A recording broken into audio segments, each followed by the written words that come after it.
ఇలాంటి వాళ్ళని ఏం చేయాలి? రాష్ట్రంలో ఉండే ప్రజలందరూ ఆలోచించాలి. ముఖ్యమంత్రి గారు గొప్ప సంకల్పంతో నా రాష్ట్రంలో డ్రగ్స్ కనబడకూడదు అని ఒక లక్ష్యంతో వెళ్తూ ఉంటే, యువ నాయకులు లోకేష్ గారు డ్రగ్స్ వద్దు బ్రో అంటూ ఉంటే, ఈ వైసీపీ నాయకులు జగన్ మాత్రం ఏమంటున్నారు? డోస్ పెంచు బ్రో అంటున్నారు. ఆయనేమో డ్రగ్స్ వద్దు బ్రో అంటున్నారు. ఈ జగన్మోహన్ రెడ్డి ఏమో డోస్ పెంచు బ్రో అంటున్నారు.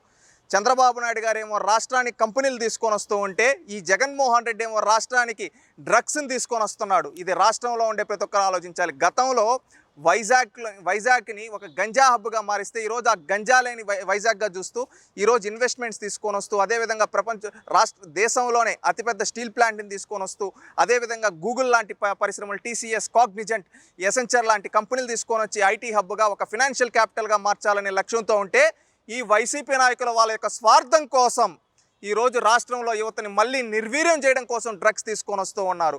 గతంలో, ఇప్పుడు మాత్రమే కాదు, గతంలో కూడా ఒక అధికారి గౌతమ్ సవాంగ్ అని స్టేట్ డీజీపీగా ఉన్నాడు. ఆయన తెలుగుదేశం పార్టీ వాళ్ళపైన అనేక అక్రమ కేసులు పెట్టించాడు. కానీ ఒక్కసారి గంజాయి దొరికితే ఆ గంజాయిని కాల్చివేశాడు. కాల్చివేస్తే ఆయన ఏం చేశారు? వితిన్ 1 మంత్లో ఆయన్ని తీసుకొని పోయి వేరే దానికి ట్రాన్స్ఫర్ చేసేశారు. అంటే ఇక్కడ చూడండి, నాడు వాళ్ళ కోసం పనిచేసిన అధికారి అయినా కానీ గంజాయిని తగలబెడితే ఆ అధికారినే లేకుండా చేశారు. ఎవరు? ఈ వైసీపీ వాళ్ళు.